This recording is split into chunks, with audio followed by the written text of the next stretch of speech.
Garnier first. Want to fight blackheads and fade marks? Trust new Pure Active Blackhead Clearing Scrub, our maximum strength formula. Instant deep cleansing helps clear blackheads and fade marks. Immediate action. Results from day one. New Garnier Pure Active Scrub. Take care. Garnier.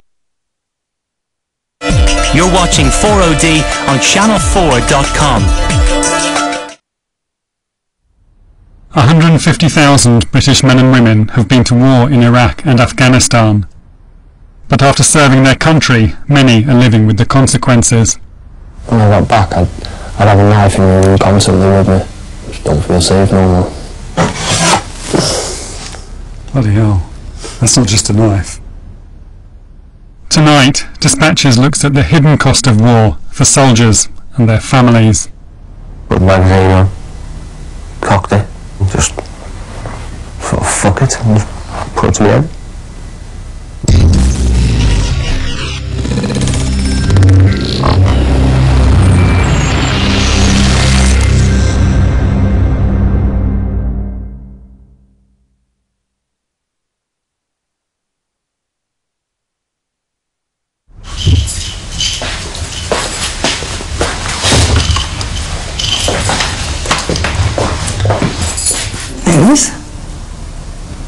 This one here.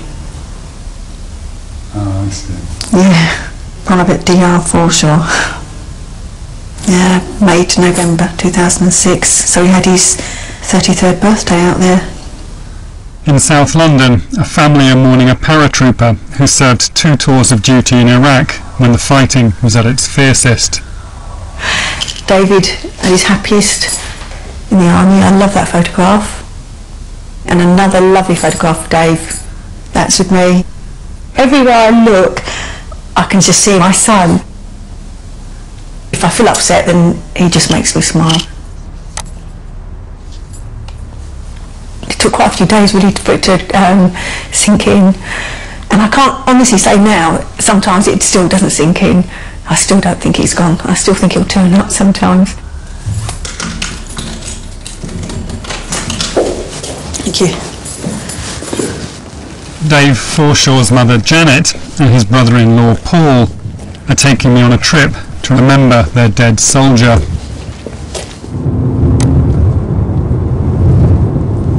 He just said when he was going, he phoned me up and he says, it was all happy, he goes, alright Mum, do you want the good news or the bad news? And I said, well, start off with the bad news. And I can't remember what that was, it was something trivial. And he said, the good news, I'm going to Iraq. And I can remember going, that's the good news. So he was happy to go. He was a born soldier, he just loved the life. Did you worry about him when he was away on tour? I didn't. I did subconsciously, but I just had a feeling he'd be okay. I really did feel as though he was out there safe and he would come back.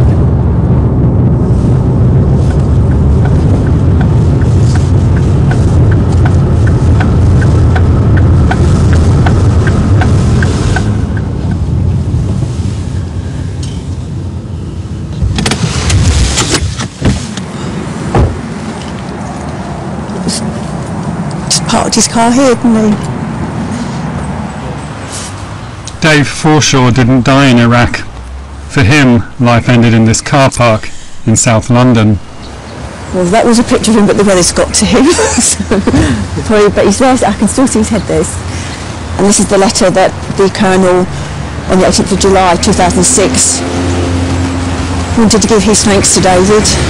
As his best friend, his best man at his wedding in Ireland. Right. He's put best man on the day and best friend forever.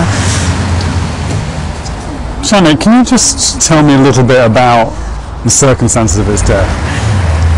I think he planned it for maybe a few weeks. I think just taking day by day and sorting himself out. And I think he just came down here and he took his shoes off. I think he definitely made himself comfortable in the car because he was found lying down as though he was fast asleep, and I think he would have put he bought himself a miniature chainsaw, a petrol driven one, and he must have started it up and then just taken a few mouthfuls or a few gulps of it and gone to sleep. While he was serving out in Iraq, you know, people were actively trying to kill him, and he was nearly killed. And him and his buddies in their vehicle were blown up. You know, he didn't really talk about it much. He just was quite blasé about it, but obviously it affected him. How do you cope with that? Coming back to society when someone's trying to blow your vehicle up with a bomb, you know, and you've got all your mates out, and you're in clear and present danger, and then next thing you're walking around in a shopping centre. Do you think it's fair to say that he had trouble adjusting to being back? Yeah, I doubt it is. You could see it. I spent some time with him when he was on his restaurant recuperation, and he wasn't there. Oh, maybe it's linked, maybe it isn't, but he wasn't like that before. That's very nice. Yeah. This poor man a relative of yours? That was my son. Oh, I'm so sorry. Do you know, I feel so guilty because we walked past his car. Oh, did you? He had it parked just here. I blame myself for not looking because it was not how we park. You know, we park like this. And he wasn't parked normally. I should have looked. I think if you'd looked, I think he would already been asleep anyway. He would have been gone. Anyway. Thank you. Thanks for listening. Oh, well, I think we all will. But she saw him 2 days on him. That's quite upsetting actually, because they told us he was parked that way, so that way it's as if he just must have been quick, because I think he would have just come in and just done it straight away, or rather than sit here and contemplate.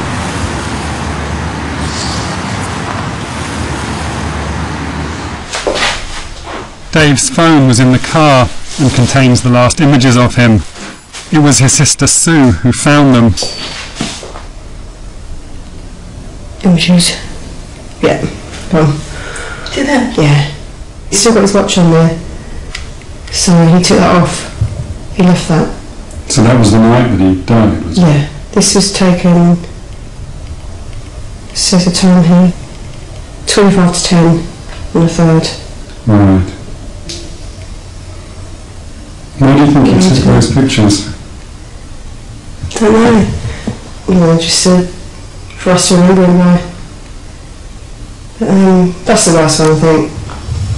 That's the one that gets me, because he just looks fed up and ready. As a teenager, Dave was passionate about joining the army. He was repeatedly turned down by the regulars, and in the end had to settle for the territorials. He went to school in Streatham, and 5 times he went after school to take the test to join the army, and each time he failed because his writing and reading skills weren't good enough. He had dyslexia, so that's when you did the next best thing for him, and that was to do in the TA. He would never have been able to go on active duty if Iraq or Afghan hadn't sadly sort of blown up, but because they needed so many TAs, then he was able to do a long tour, 2 tours. He was pleased because they accepted him as a regular soldier, not a TA. Which that meant a lot to him, because they accepted him like one of them. That really meant a lot to him. Despite being rejected by the regulars, Dave was good enough to be sent to war and allowed to do 2 6-month tours with only a few weeks break between them, something few regulars would be permitted to do. On the second tour he was nearly killed when his vehicle was blown up. It was Dave driving the vehicle. The platoon commander was in the passenger seat, and there were 2 other privates in the back with me. Rob Allen was in the Land Rover with Dave on the day they were attacked. I remember going out of camp and we were crossing the main road. The next thing I remember was just like a thud, like if something was pushing sort of all the air out of me. Next thing after that, I remember sort of looking up, and I could see sort of smoke and bits of vehicle everywhere. I remember seeing the bull bars and that behind our vehicle. I remember looking at them thinking, what the bloody hell are they doing there? But then that's when I realised what had happened. The Land Rover had been hit by a roadside bomb. Dave Forshaw had been in the driver's seat. I think about 2 months later, I saw pictures of the incident. I felt sick. That sort of thing would leave anyone, wouldn't it? And to see And he didn't in that situation and see it all, wouldn't leave anyone. The bomb had been set to hit a vehicle travelling in the opposite direction, and remarkably, Dave escaped physical injury. Rob wasn't so lucky. I suddenly just got this agonising pain in my face. It just sort of hit me just like that. My jaw was broken, my cheekbone was cracked in half, and my eye socket was broke. Rob was flown home after the attack, and because he was injured, the army sent him to see a psychiatrist. When I first started seeing him, they said I had post-traumatic stress. He would just talk to me, and it was just the talking that helped me. Then the last time I seen him, he said I wasn't suffering with it anymore. Dave, Forshaw and the others who were not hurt in the blast were put back on guard duty within hours. I think the military got this thing that if you're in an incident, if you haven't got any physical injuries, there's nothing wrong with you. Well, I think that's the most stupidest thing anyone can think. There was blokes there that day, Dave being one of them, that weren't injured, and then 3 hours later they were put on guard. He was being blown up in a vehicle, and that takes its toll on anyone. Someone's just trying to kill you. But because you haven't got a physical injury, they don't even ask if you're alright, or as far as I know, they don't ask if you're alright or offer you any help. Having done 2 6-month tours back-to-back, and 4 months after being blown up, Dave returned home on November the 26th, 2006. He came back to the bedsit where he'd lived for 12 years. Bobby was his landlady. I was so proud of David. It was as though he's one of yours, you know what I mean? But this is the room that he had. Unlike regular soldiers, TAs go straight back into civilian life when their active service is over. It's quite a small room, isn't it? It's very small. It's just amazing. Yeah, because he was such a big wasn't he? guy, yes. When you first saw him after he came back, what did he seem like? He was still in quite a height, and then he started doing some sort of job couriering, you know, carrying parcels all around the country. But it just wasn't him. He did it for about a fortnight and only did sort of half days, and he's completely lost interest. Where the real big difference lay was when he was there. He was how he should be.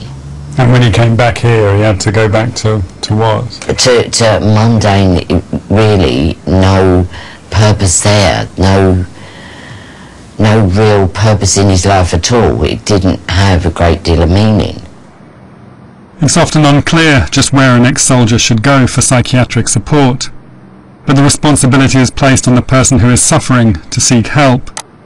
The sum total of aftercare provided to Dave by the Army appears to have been a single standard letter telling him who to contact if he was having problems. We found this at the Sue found this at the top of the wardrobe. As the months passed, it seems Dave began work on a letter of his own. A suicide note was discovered in his room. That is from someone that couldn't write very well, but to be honest, I can read it okay. Can I have the St George cross over the box and have my ash? She's put down to rest at Emirates Arsenal. David was dyslexic. He would have taken months to write that. And I know now that he used to be up here writing something, I suppose, and he'd come down to me and he'd ask me to spell certain words. And do you think those were... I think they related to words he wanted to put in his letter. The best time of my life was being in the army and fighting for my country, England. And I can't say everything that I want to because of my writing skills. Mum, I love you. We'll always be looking down on you. Dave, few kisses. And it's a nice letter because he doesn't say he's sorry for himself at all. There's no bitterness, nothing. So that, just scraps of paper and a folder, means everything to me. Dave Forshaw clearly needed help adjusting to being back in the real world, a place he may have struggled in at the best of times. Uncoordinated post-combat support structures might have failed him, and in a version of events disputed by the army, his family say those failures continued after his death. He requested in his letter that he wanted St George's flag over his box, as he called it, and I did ask if he could be buried in his uniform and if they could send a wreath for him. And they said no to the flag and no to the uniform, and they did send a wreath, but we didn't even know it was from the military. It was as if they just discarded him, as they're ashamed of him because of taking his own life, which was sad.